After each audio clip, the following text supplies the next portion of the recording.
گزشتہ 100 سالہ تاریخ نے واضح طور پر ثابت کر دیا ہے کہ قوموں کی ترقی، خوشحالی اور استحکام کے لیے خواتین کا مؤثر مرکزی کردار اور بھرپور شراکت ضروری ہے۔ 2017 میں جاری کی گئی ورلڈ بینک کی رپورٹ کے مطابق سنگاپور میں کل ملازمتوں میں 45% خواتین ملازمت کرتی ہیں۔ آج سنگاپور ترقی کی جس منزل پر ہے، اس میں خواتین نے مردوں کے ساتھ اہم کردار ادا کیا ہے۔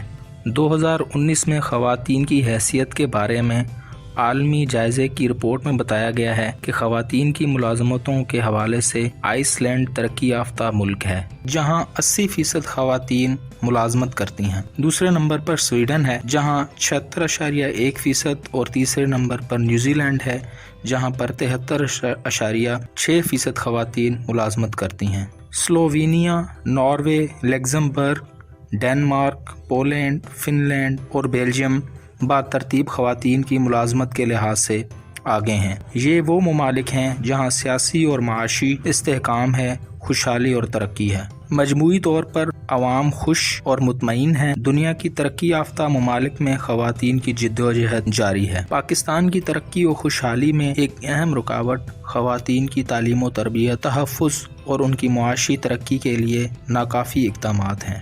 پاکستان کو پسماندگی سے نکالنے کے لیے ضروری ہے کہ فرسودہ رسم و رواج سے چھٹکارا حاصل کیا جائے، معاشرے میں صنفی امتیاز کا خاتمہ کیا جائے۔ 1975 کی شماریات کے حساب سے خواندہ مردوں کی تعداد 31.8% تھی، خواتین کی خواندگی 13% تھی، جبکہ آج یہ تعداد 60% مرد اور 30% خواتین پر مشتمل ہے۔ خواندگی سے مراد صرف وہ مرد و خواتین ہیں جو اپنا نام لکھ اور پڑھ سکتے ہیں۔ اس سے ہم پرائمری تک کی تعلیم کا تصور تسلیم کر سکتے ہیں۔ ورلڈ بینک کی 2016 کی رپورٹ کے مطابق 15 سے 19 سال تک کی 35% خواتین تعلیم سے محروم تھیں۔ 20 سے 24 سال کی خواتین میں 44% تعلیم سے محروم تھیں، جبکہ 25 سال سے زائد خواتین جو تعلیم سے محروم تھیں ان کی تعداد 60% تھی۔ اس طرح 15 سال سے زائد خواتین کی کل تعداد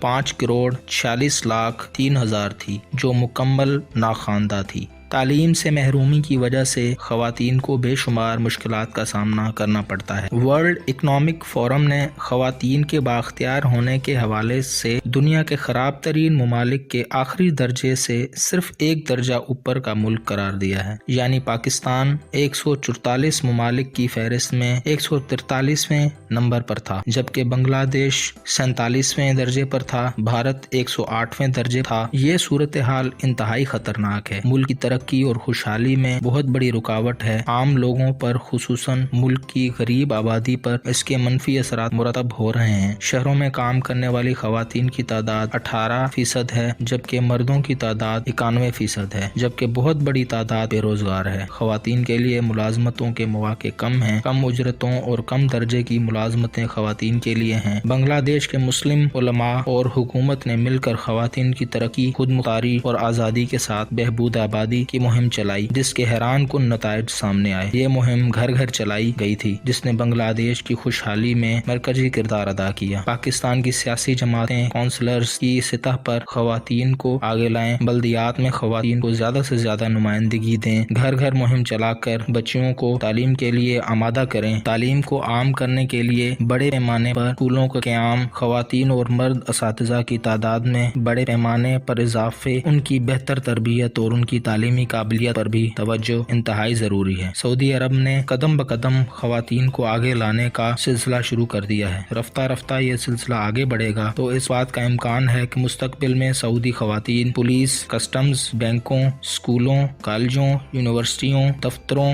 دکانوں، ذاتی کاروبار سمیت ہر مقام پر ایک مؤثر کردار ادا کرتی ہوئی نظر آئیں گی۔ پاکستانی خواتین انتہائی باصلاحیت ہیں اور ملک میں خوشحالی لانے میں بھرپور کردار ادا کر سکتی ہیں۔ اس کے لیے ایک عوامی مہم بھی ضروری ہے۔ قائد اعظم کا ایک قول ہے کہ کوئی قوم تب تک ترقی نہیں کر سکتی جب تک خواتین مردوں کے شانہ بشانہ نہ کھڑی ہوں۔ اور نیپولین نے کہا تھا کہ مجھے ایک پڑھی لکھی ماں دیں، میں آپ سے وعدہ کرتا ہوں کہ میں آپ کو ایک سویلائزڈ اور پڑھی لکھی قوم دوں گا۔